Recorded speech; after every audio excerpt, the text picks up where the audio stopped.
Bismillahirrahmanirrahim. Assalamualaikum warahmatullahi wabarakatuh. Anak-anakku yang Bapak sayangi dan Bapak cintai, kembali lagi kita bertemu atas izin Allah Subhanahu wa Ta'ala pada materi belajar pendidikan agama Islam bab kedua, yaitu berpikir kritis. Quran surat Al-Imran ayat 190 sampai 191. Untuk mengawali kegiatan pembelajaran pada kesempatan ini, mari kita bersama-sama berdoa kepada Allah Subhanahu wa Ta'ala, memohon agar diberikan kemudahan dan diberikan kefahaman. Bismillahirrahmanirrahim. Raditu billahi rabba wa bil islami dina wa bi Muhammadin nabiyya wa rasula. Rabbi zidni ilma warzuqni fahma. Amin amin ya rabbal alamin.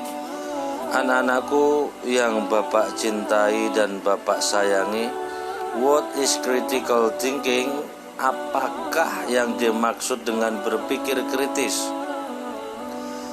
Berpikir kritis adalah kemampuan untuk berpikir jernih dan rasional yang meliputi kemampuan untuk berpikir reflektif dan independen. Anak-anakku yang Bapak banggakan, sebagai seorang yang beriman, kita hendaklah mengimani semua firman-firman Allah.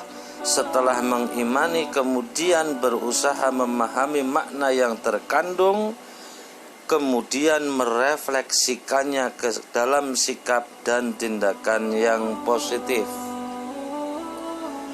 Anak-anakku yang Bapak sayangi dan Bapak banggakan, Quran surat Al-Imran ayat 190 dan 191 adalah dasar bagi kita untuk melaksanakan perintah Allah tentang berpikir kritis.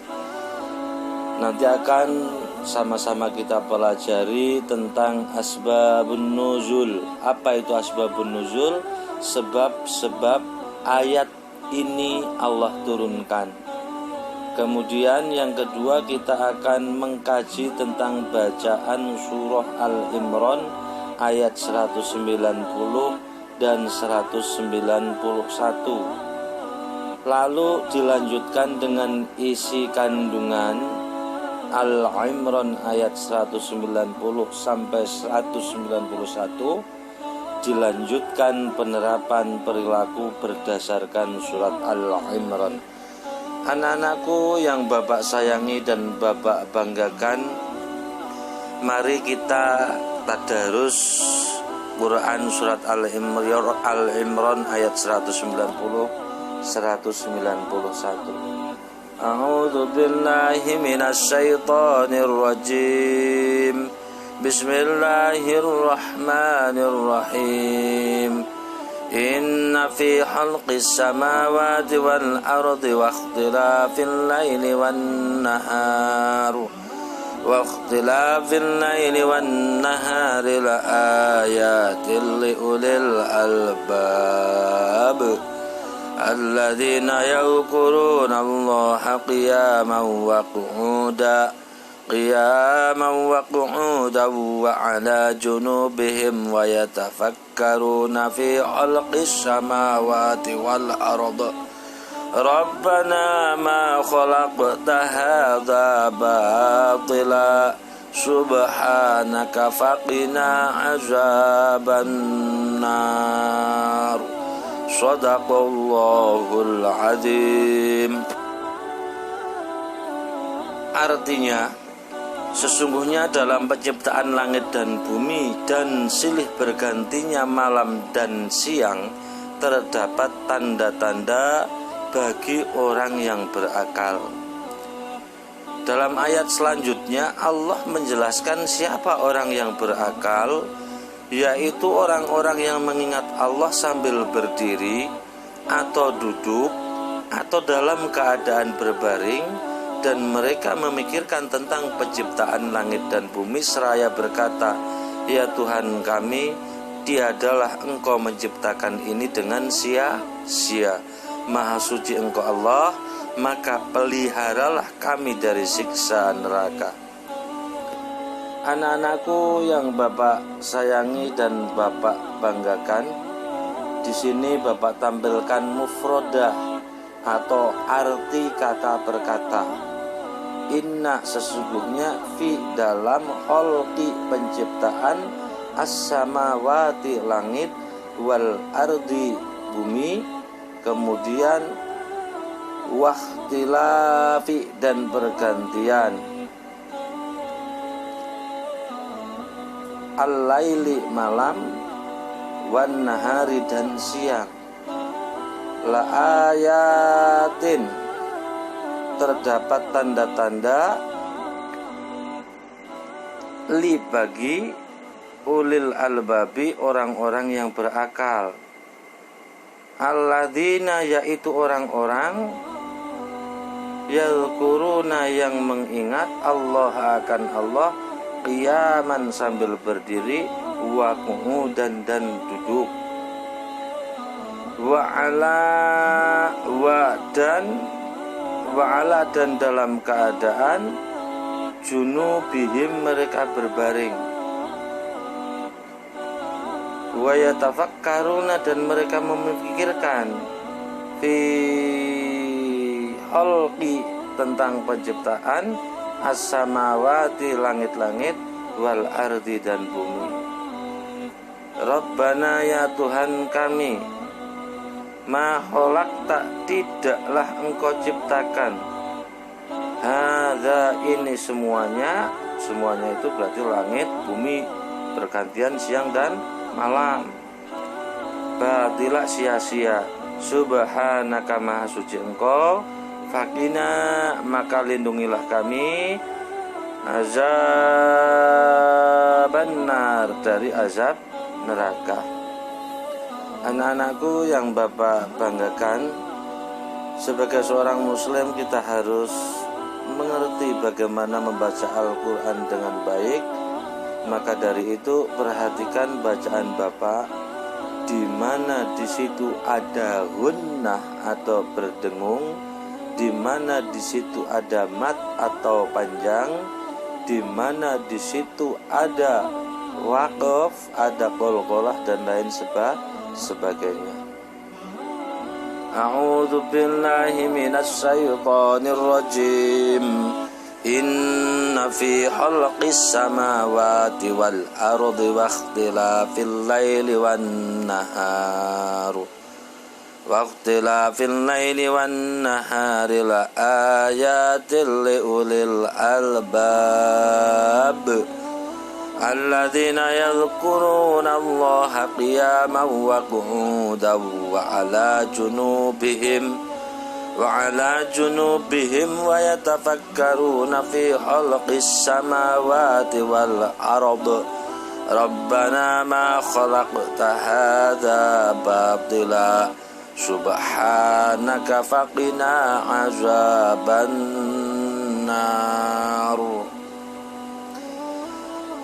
Dilanjutkan dengan asbabun nuzul atau sebab-sebab diturunkannya surat Al-Imran ayat 190 sampai 191. Diriwayatkan bahwa At-Tabari dan Ibnu Hatim meriwayatkan dari Ibnu Abbas radhiyallahu anhu bahwa orang Quraisy mendatangi kaum Yahudi dan bertanya, bukti-bukti kebenaran apa yang dibawa Musa kepadamu?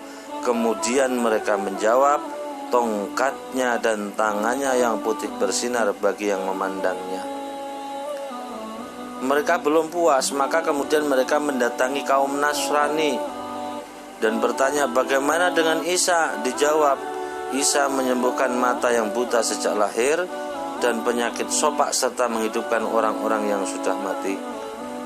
Lalu mereka selanjutnya mendatangi Rasulullah Shallallahu Alaihi Wasallam dan berkata, mintalah dari Tuhanmu agar bukit Sofa itu menjadi emas. Maka Rasul berdoa, dan turunlah Quran surat Al-Imran ayat 190 sampai 191 yang mengajak mereka memikirkan langit dan bumi tentang kejadiannya, hal-hal yang menakjubkan di dalamnya seperti bintang, matahari, bulan dan beredarannya, laut, gunung, pohon, buah, binatang dan sebagainya. Rabbana ma khalaqta hadza batilan subhanaka faqina adzabannar. Quran surat Al-Imran ayat 190-191 menyebutkan, ya Tuhanku, tiadalah Engkau menciptakan ini dengan sia-sia, maha suci Engkau. Berdasarkan ayat tersebut, Allah memerintahkan kepada umat Islam agar mempergunakan kemampuan akalnya yang diberikan oleh Allah untuk memikirkan ayat-ayat Allah. Anak-anakku, disinilah letak berpikir kritis bagi kita. Selanjutnya di ayat 190, semuanya akan menjadi tanda-tanda bagi orang yang berakal. Apa atau ulul albab atau berakal itu ciri-cirinya apa?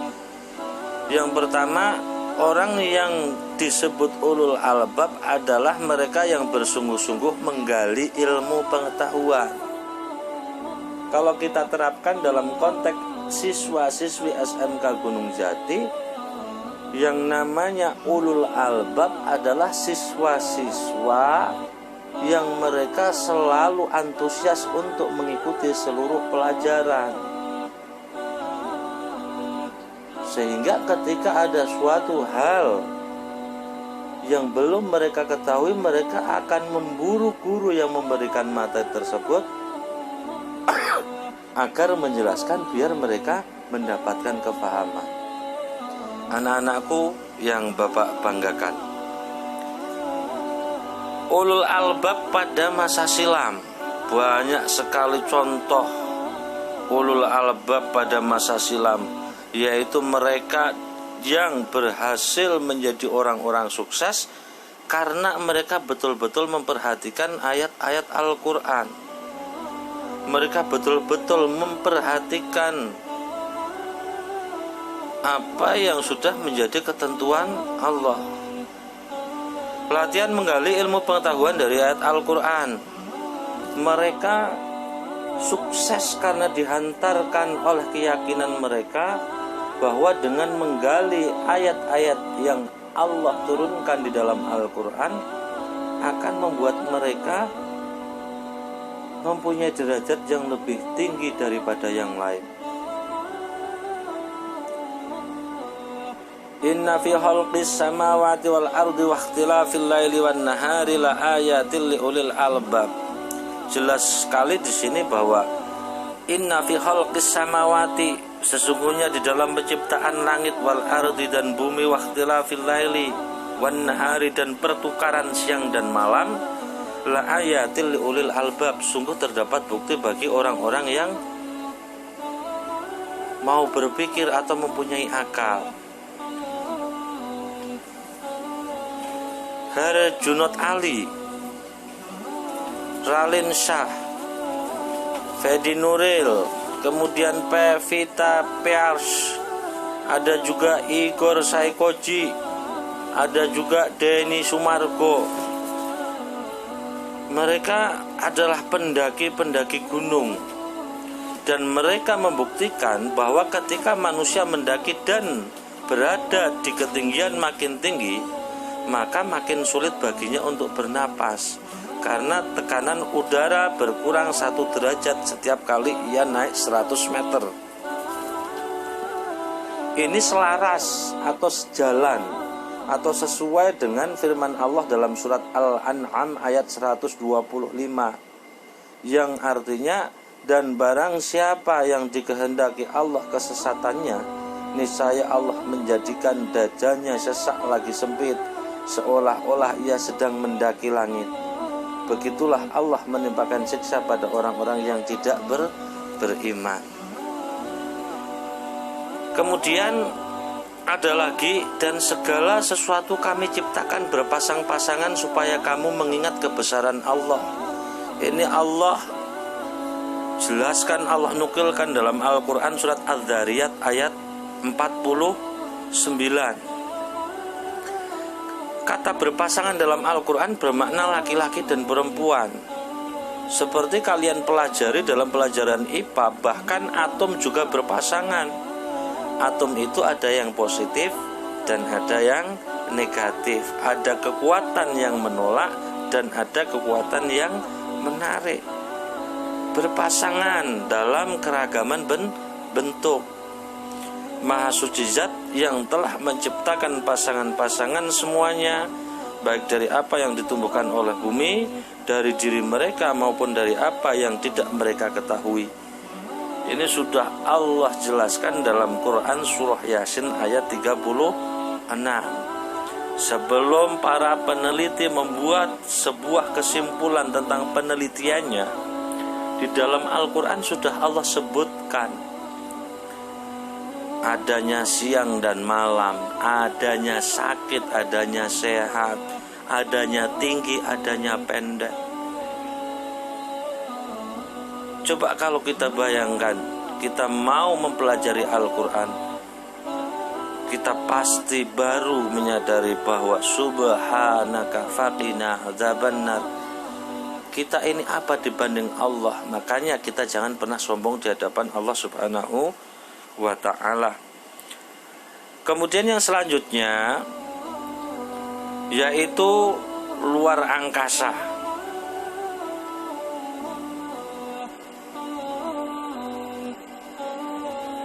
Ada Big Bang, teori yang muncul sekitar 50 tahun yang lalu. Dan apakah orang yang kafir tidak mengetahui bahwasanya langit dan bumi itu keduanya dahulu adalah suatu yang padu, kemudian kami pisahkan antara keduanya, dan dari air kami jadikan segala sesuatu yang hidup, maka mengapakah mereka juga tiada beriman? Pada tahun 1922, seorang ilmuwan astronomi namanya Hubble menyebutkan bahwa seluruh galaksi kecuali 5/6 menjauh dari bumi dengan kecepatan sesuai dengan jaraknya dari kita.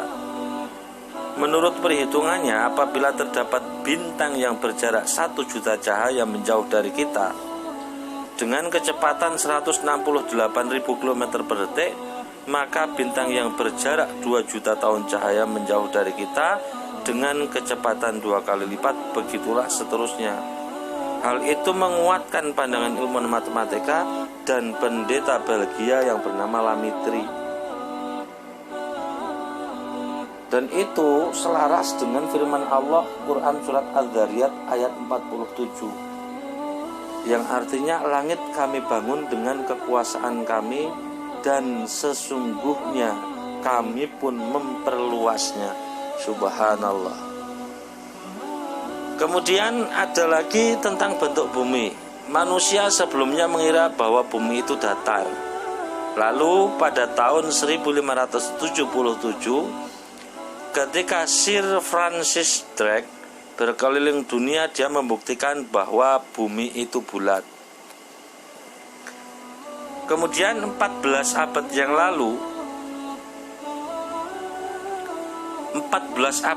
lalu itu dalam Al-Quran surat An-Nazi'at, Allah berfirman yang artinya, dan bumi sesudah itu dihamparkan, atau duya, makna lain adalah telur burung unta.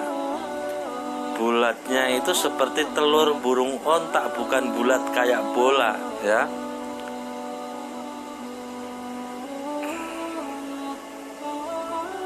Kemudian cahaya bulan, cahaya refleksi atau cahaya sendiri. Artinya bulan itu dia itu mempunyai cahaya sendiri atau bersinar sendiri atau cuma memantulkan cahaya dari matahari. Sebelumnya banyak orang mengira bahwa bulan memiliki cahaya sendiri, tapi kini kita mengetahui bahwa cahaya bulan bukanlah cahaya sendiri, melainkan refleksi dari cahaya matahari. Pada 14 abad yang lalu, Allah berfirman di dalam Al-Quran surat Al-Furqan ayat 61, Maha suci Allah yang menjadikan di langit gugusan-gugusan bintang, dan Dia menjadikan juga padanya matahari atau syams yang bercahaya dan bulan yang bercahaya. Qamar, nur dari refleksi. Jadi di sini cahaya bulan berasal dari refleksi cahaya matahari. Kemudian rotasi matahari. Sebelumnya orang memastikan bahwa matahari berputar, tapi ia tidak berotasi pada porosnya. Artinya matahari itu berputar tapi dia statis. Padahal di dalam Al-Quran surat Al-Anbiya ayat 33 Allah berfirman, wa huwallazi khalaqal laila wan nahara wasyamsa wal qamar kullun fi falaki yasbahun, yang artinya dan dialah yang telah menciptakan malam dan siang, matahari dan bulan, di mana masing-masing dari mereka, masing-masing dari keduanya itu beredar di garis edarannya. Ya, masing-masing dari mereka beredar di garis edarannya. Zaman modern telah membuktikan bahwa matahari butuh waktu kira-kira 25 hari untuk menyelesaikan satu rotasi. Kemudian lagi ada tentang siklus air atau siklus hidrologi. Seorang peneliti pada tahun 1580 yang bernama Sir Bernard Palissy membicarakan tentang siklus air untuk pertama kalinya, tentang evaporasi air laut. Evaporasi air laut atau tentang siklus hidrologi, bahwa air laut ketika terkena sinar matahari dia akan menguap. Kemudian uap tersebut akan dibawa oleh angin menuju ke segala penjuru arah. Kemudian dalam istilah IPA, ketika pada suhu tersebut, ketika pada sebuah suhu tertentu, air tersebut akan mengalami kondensasi sehingga turunlah hujan. Ini teori yang diungkapkan pada 1580 oleh si Bernard Palissy tentang siklus air atau siklus hidrologi. Padahal Allah dalam surat Al-A'raf ayat 57, anak-anakku, Allah sudah menjelaskan dengan sejelas-jelasnya, yang artinya dan dialah yang meniupkan angin sebagai pembawa berita gembira sebelum kedatangan rahmatnya, yaitu hujan, hingga apabila angin itu telah membawa awan mendung, kami halau ke suatu daerah yang tandus, lalu kami turunkan hujan di daerah itu, maka kami keluarkan dengan sebab hujan itu berbagai macam buah-buahan. Seperti itulah kami membangkitkan orang-orang yang telah mati. Mudah-mudahan kamu mengambil pelajaran. Subhanallah. Ternyata apa yang ditemukan, diteliti oleh para ahli pada waktu itu sehingga muncul sebuah teori, berangkat dari mereka mempelajari ayat-ayat Al-Quran. Ada lagi tentang geologi. Para geologis berkata bahwa dalam muka bumi ada 300.780 mil. Bagian intinya panas dan cair, bagian luarnya kerak tipis, hanya 1-20 mil tebalnya. Dan ada kemungkinan besar ia akan berguncang karena fenomena melipat yang menciptakan pegunungan yang mencegah bumi dari goncangan gempa.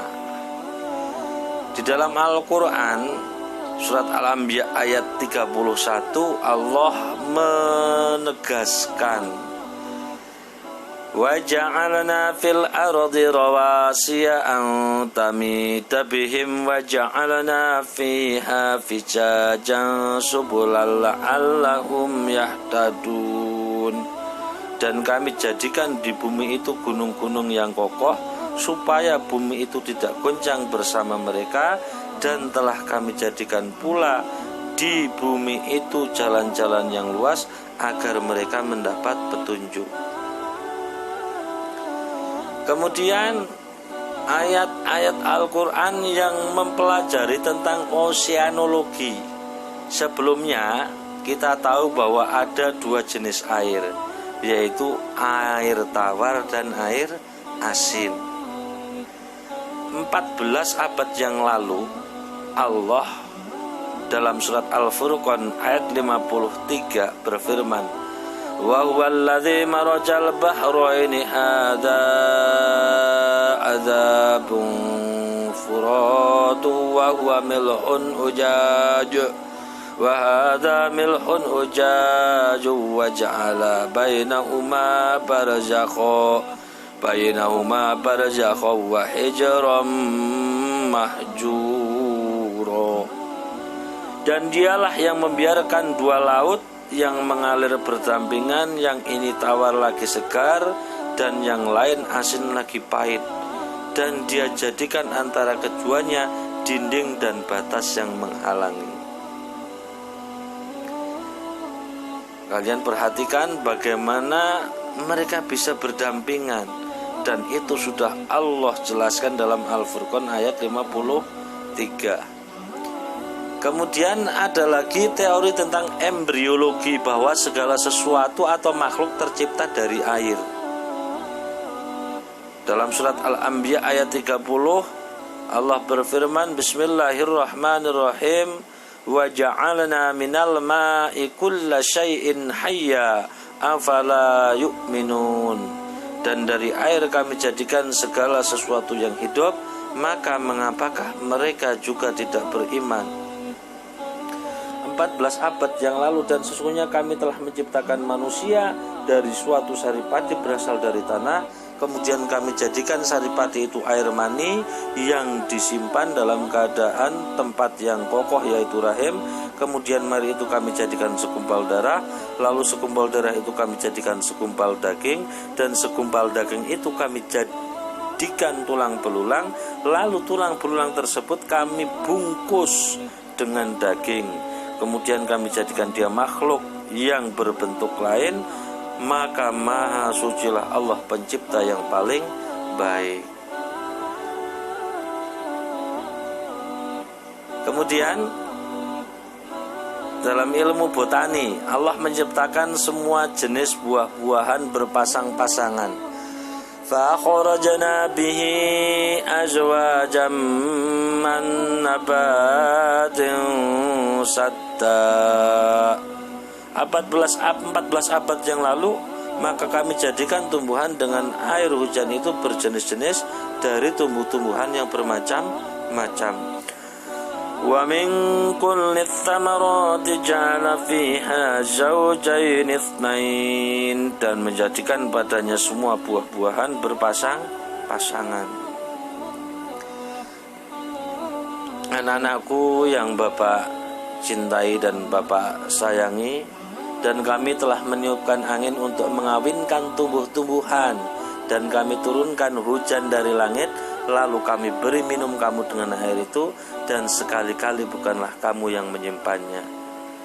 Anak-anakku, dalam ilmu biologi kita ketahui bagaimana proses kawin silang antara tumbuh-tumbuhan, bahwa ketika buah-buahan tersebut tidak kawin antara pucik dengan benang sari, maka tidak akan jadi yang namanya buah. Dan proses pembuahan itu kalau alami, mayoritas semua dibawa oleh angin. Angin membawa awan yang mengandung uap air. Awan bertumpuk satu sama lain, muatan positif dan negatif bercampur hingga menimbulkan kilat. Lalu kami menurunkan hujan dari awan itu pada saat yang sama.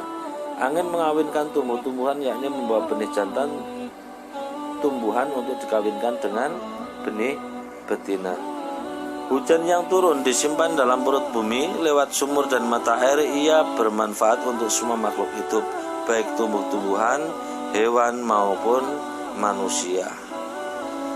Dalam bidang lain, dalam bidang zoologi atau dalam bidang binatang dan burung-burung hidup dalam komunitas bagaikan manusia. Ini sudah Allah jelaskan juga dalam Al-Quran surat Al-An'am ayat 38. Wa ma min dabbatin fil ardi wala ta'irin yatiru bijanahihi illa umamun amsalakum. Dan tiadalah binatang-binatang yang ada di bumi dan burung-burung yang terbang dengan kedua sayapnya, melainkan umat juga seperti kamu. Lebah yang bisa menemukan jalannya dengan sendiri. 14 abad yang lalu Allah berfirman dalam An-Nahl ayat 68-69 yang artinya, dan Tuhanmu mewahyukan kepada lebah, buatlah sarang-sarang di bukit-bukit, di pohon-pohon kayu dan di tempat-tempat yang dibikin manusia. Kemudian makanlah dari tiap-tiap macam buah-buahan dan tempuhlah jalan Tuhanmu yang telah dimudahkan bagimu. Dari perut lebah itu keluar minuman atau madu yang bermacam-macam warnanya. Di dalamnya terdapat obat yang menyembuhkan bagi manusia. Sesungguhnya pada yang demikian itu benar-benar terdapat tanda kebesaran Allah bagi orang-orang yang berpikir atau memikirkan. Quran surat An-Nahl ayat 68-69. Al-Quran juga berbicara tentang gaya hidup laba-laba. Apa yang dibicarakan oleh Al-Quran dalam surat Al-Ankabut ayat 41? Allah membicarakan tentang gaya hidup manusia. Di sini Allah berfirman, Bismillahirrahmanirrahim. Mathalul ladzina ittaqadu min dunillahi awliya'a kamathalil ankabut ittakhadhat baita wa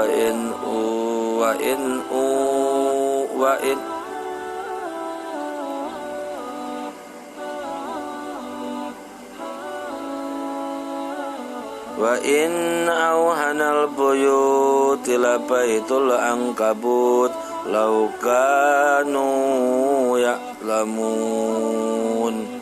Perumpamaan orang-orang yang mengambil pelindung-pelindung selain Allah adalah seperti laba-laba yang membuat rumah, dan sesungguhnya rumah yang paling lemah adalah rumah laba-laba kalau mereka mengetahui. Al-Quran juga berbicara tentang gaya hidup semut. Dalam Al-Quran surat An-Naml ayat 17-18 Allah berfirman yang artinya, dan dihembunkan untuk Sulaiman tentaranya dari jin, manusia dan burung, lalu mereka itu diatur dengan tertib dalam barisan hingga apabila mereka sampai di lembah, semut berkata, "Hei semut-semut, masuklah ke dalam sarang-sarangmu agar kamu tidak diinjak oleh Sulaiman dan tentaranya, sedang mereka tidak menyadari." Reseptor rasa sakit. Seorang peneliti dari Thailand yang bernama Tagata Tejasen meneliti bahwa kulit memiliki reseptor rasa sakit yang bertanggung jawab terhadap rasa sakit. Setelah mengetahui hal itu, disebutkan dalam Al-Quran 14 abad yang lalu ia masuk Islam.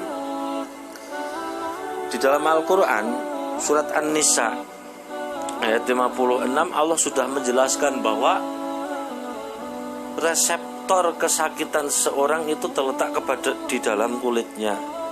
Sesungguhnya orang-orang yang kafir kepada ayat-ayat kami akan kami masukkan mereka ke dalam neraka.